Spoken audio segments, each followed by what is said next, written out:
Selamat siang semuanya. Oke, baik. Perkenalkan, kami dari kelompok 2. Di sini kami akan mempresentasikan hasil laporan kami. Kami melakukan 2 kegiatan, yaitu edukasi dan juga konseling kelompok. Kami menggunakan konseling kelompok realitas. Sebelum kami memaparkan hasil dari laporan kami memperkenalkan diri kami terlebih dahulu. Perkenalkan, nama saya Amela Maricirani Dajo.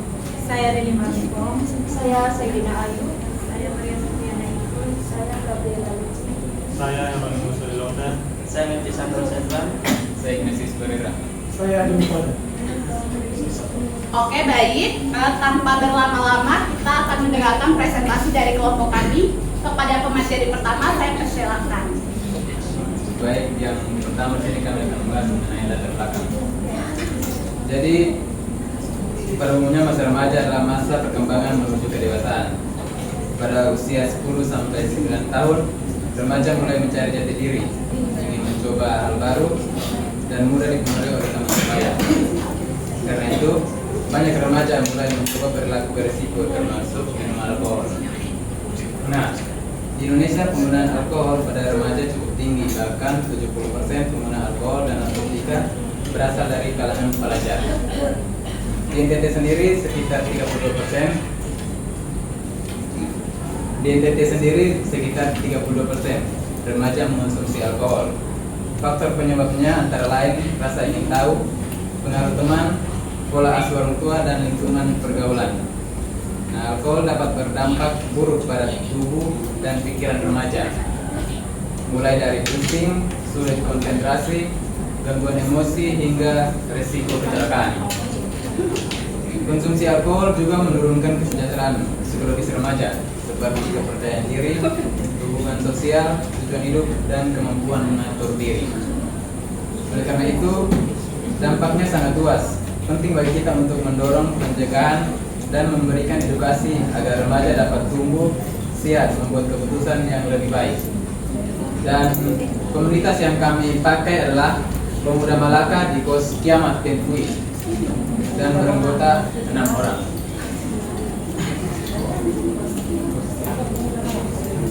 Baik, selanjutnya kita masuk dalam tujuan dan manfaat dari intervensi yang kami lakukan.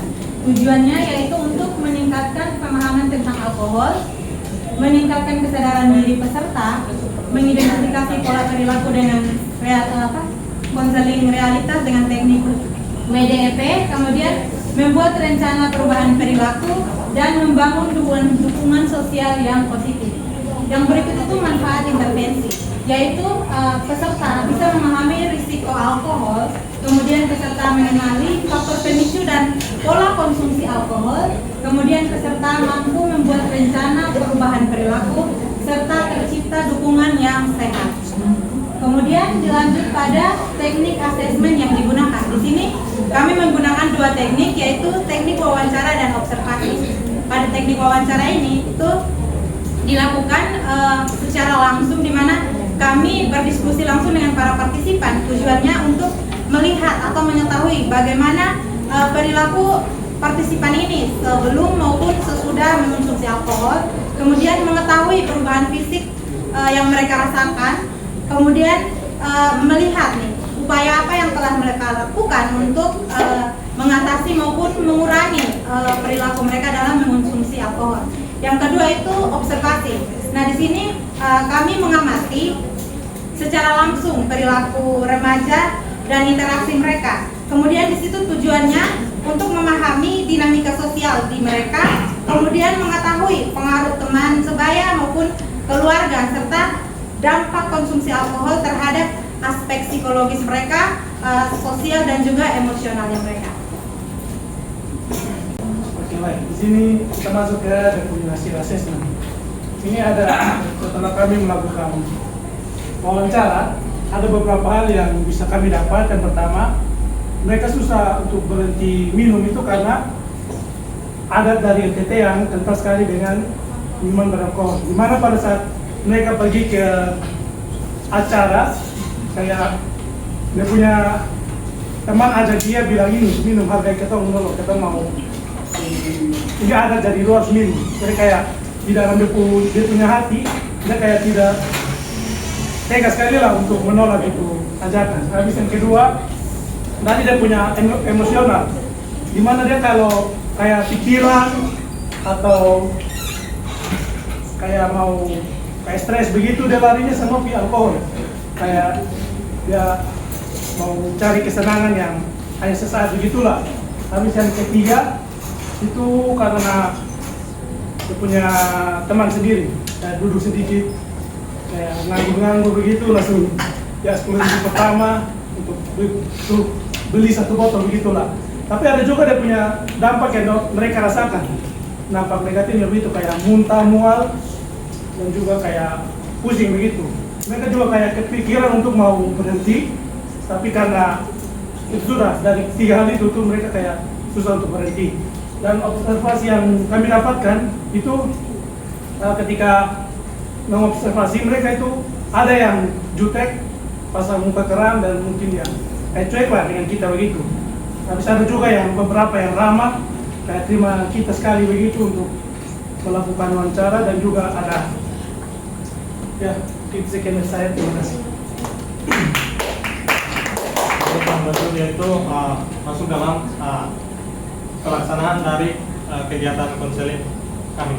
Jadi di kegiatan kami itu ada 2 bagian, yaitu yang pertama itu psikoedukasi dan juga konseling kelompok. Nah, kegiatan kami ini dilakukan pada hari Rabu tanggal 18 November.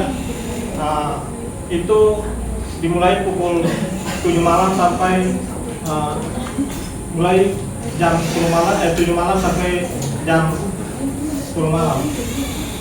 Nah, kegiatan ini dilakukan di pos kiamat yang berlokasi di Penkui. Nah, yang pertama itu kegiatan ini dimulai dengan doa pembuka. Setelah doa pembuka, dilanjutkan dengan penyampaian tujuan dan juga gambaran umum kegiatan kami. Nah, setelah menyampaikan tujuan dan gambaran umum kegiatan, kami melakukan pretest untuk mengetahui gambaran atau pemahaman awal dari para partisipan. Nah, setelah dilakukan pretest, kami melakukan penyampaian materi. Nah, di materi ini kami bagi dalam 4 bagian, yaitu yang pertama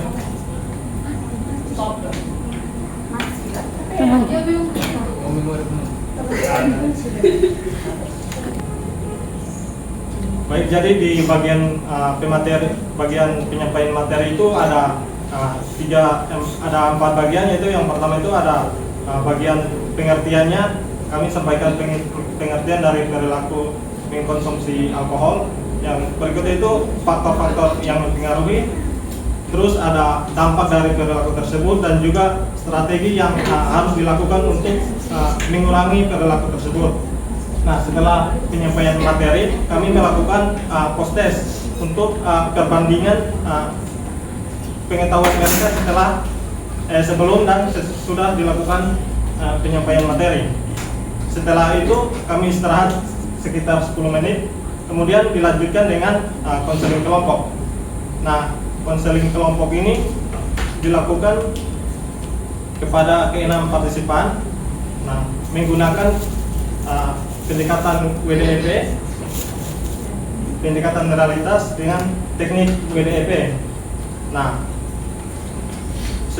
setelah itu kami juga melakukan membagikan lembar kerja untuk mengetahui rencana tindak lanjut dari para partisipan tersebut. Setelah dilakukan konseling kelompok, kami melakukan menyampaikan terima kasih kepada partisipan, kemudian dilanjutkan dengan doa penutup dan juga dokumentasi bersama. Sekian dari saya.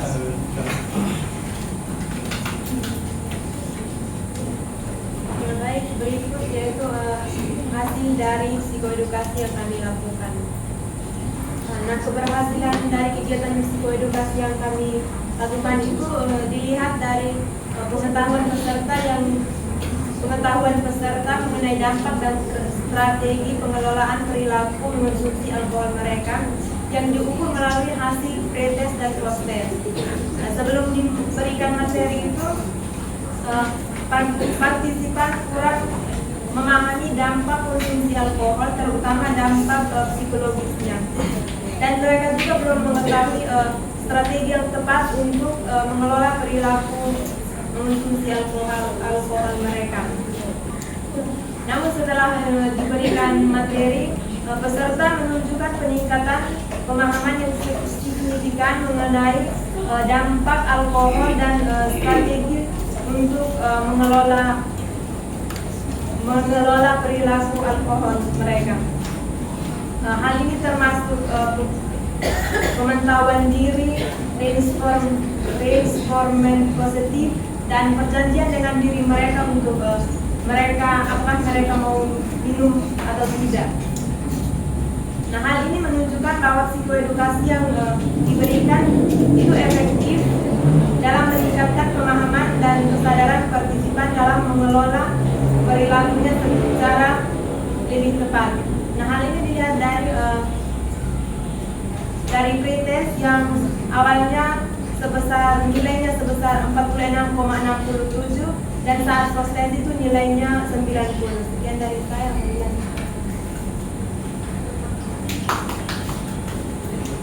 Baik, di sini saya akan melanjutkan mengenai pelaksanaan konseling kelompok. Kami menggunakan pendekatan terapi realita dalam pelaksanaan konseling kelompok ini. Ini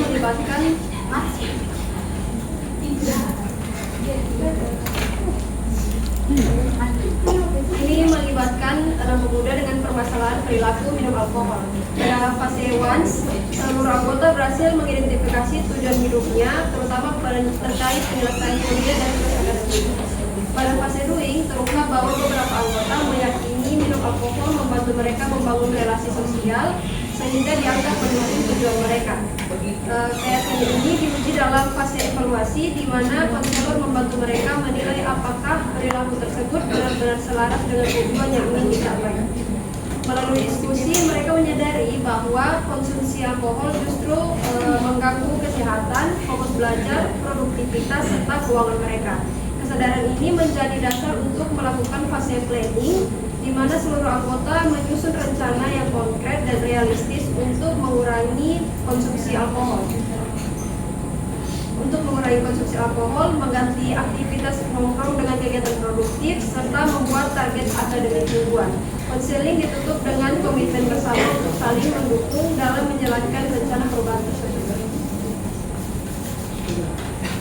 Selanjutnya, mengenai hasil evaluasi, di sini kegiatan ini dinilai oleh peserta sangat positif, di mana peserta menilai materi, fasilitator, pelaksanaan kegiatan itu secara jelas, relevan, dan bermanfaat. Meskipun ada satu penilaian yang netral, tetapi kegiatan ini dianggap efektif dan berjalan dengan baik sehingga memberikan dampak positif.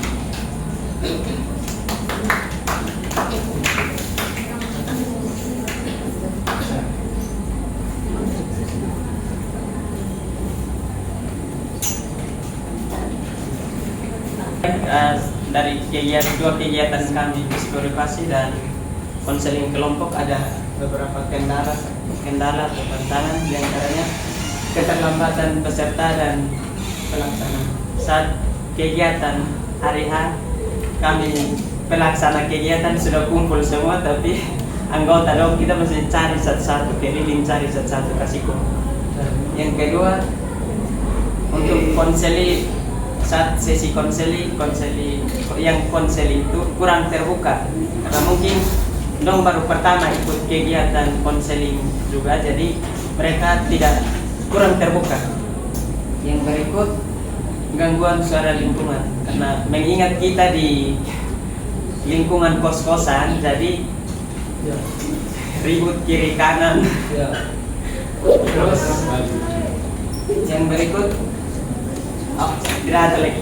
Selanjutnya, kesimpulan dari dua kegiatan kami, dari kegiatan psikoedukasi dan konseling, menggunakan pendekatan realita dan teknik ODP memberikan dampak yang positif, di mana peserta kami menunjukkan peningkatan pemahaman terkait risiko fisik, psikologis, dan sosial dari perilaku minum alkohol, dan peserta juga menunjukkan peningkatan pemahaman mengenai cara mengendalikan perilaku alkohol.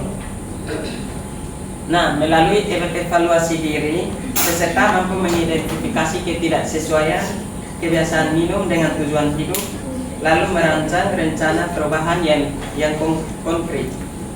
Meski ada kendala seperti keterlambatan dan kurangnya keterbukaan awal, kegiatan ini efektif mencapai tujuan untuk memotivasi pengurangan mengonsumsi alkohol dan pengembangan perilaku adaptif.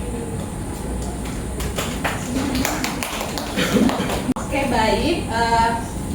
Sekian dari presentasi kami. Mungkin teman-teman ada yang mau bertanya. Satu penanya juga boleh. Oke, baik. Silakan Kak Putri. Oke teman-teman, perkenalkan saya Desniari Putri, perwakilan dari kelompok 3. Di sini kami mau bertanya, cara teman-teman memfollow up kegiatan teman-teman konseling kelompok WDEP ini seperti apa? Supaya teman-teman bisa melihat setelah mengikuti kegiatan konseling kelompok ini tuh mereka benar-benar melakukan hal-hal yang sudah teman-teman terapkan seperti itu. Misalnya kan mereka awalnya kayak minum-minum banget gitu alkohol. Nah, jadi setelah ini kan mungkin mereka bisa mengatur kembali begitu minum alkohol itu misalnya hanya untuk acara-acara atau hanya untuk kayak menghargai adat istiadat. Terima kasih. Oke, mungkin saya akan menjawab dari Kakak Desnia terkait follow up-nya. Jadi kalau follow up, kebetulan kami punya teman kelompok ini satu kos dengan mereka. Jadi kayak bisa lah teman kelompok kami ini kayak melihat mereka punya perilaku, terus kontrol mereka juga. Kalau kami yang dari jauh cuma sebatas kontrol di grup saja. Itu saja. Terima kasih.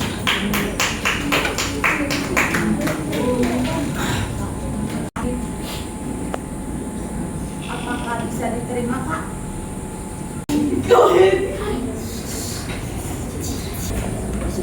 Mungkin ada yang bertanya lagi. Silakan Kak Emil. Saya akan bertanya singkat saja. Nama saya Franciscus Emilio Grokan, bisa disapa Ega. Saya mau bertanya kepada teman Adi tadi sempat menyebutkan bahwa kalau teman-teman di sana tadi, teman-teman mereka tunjukkan kalau mereka stres, sering larinya ke alkohol toh. Nah, dari manajemen stres itu apakah teman-teman sudah arahkan mereka untuk kalau mereka ketika stres itu supaya tidak lari di alkohol lagi? Apakah ada solusi dari teman-teman begitu kan? Mungkin saya mau tanya, mungkin hanya itu saja. Ya. Oke, baik, saya akan menjawab pertanyaan dari teman Engan terkait dari manajemen stres terkait dengan stres. Nah, pelariannya ke alkohol. Saat kami edukasi dan juga konseling, kita ada berikan beberapa pilihan karena percuma kita kasih pilihan, tapi kalau dia niatnya tidak akan ada perubahan. Jadi kita ada kasih beberapa pilihan, diantaranya misal stres, cari teman untuk cerita, cari teman untuk berbagi. Itu salah satunya itu. Yang kedua, lakukan hobi. Misal stres, lakukan hobi yang dia suka. Setidaknya hobi yang dia lakukan itu positif juga, bukan hobi dia lari ke yang negatif. Itu. Oke, apakah teman Engel bisa menerima jawaban kami? Ya, Oke, mungkin terima kasih untuk teman-teman yang sudah bertanya. Sekian dari kelompok kami. Terima kasih.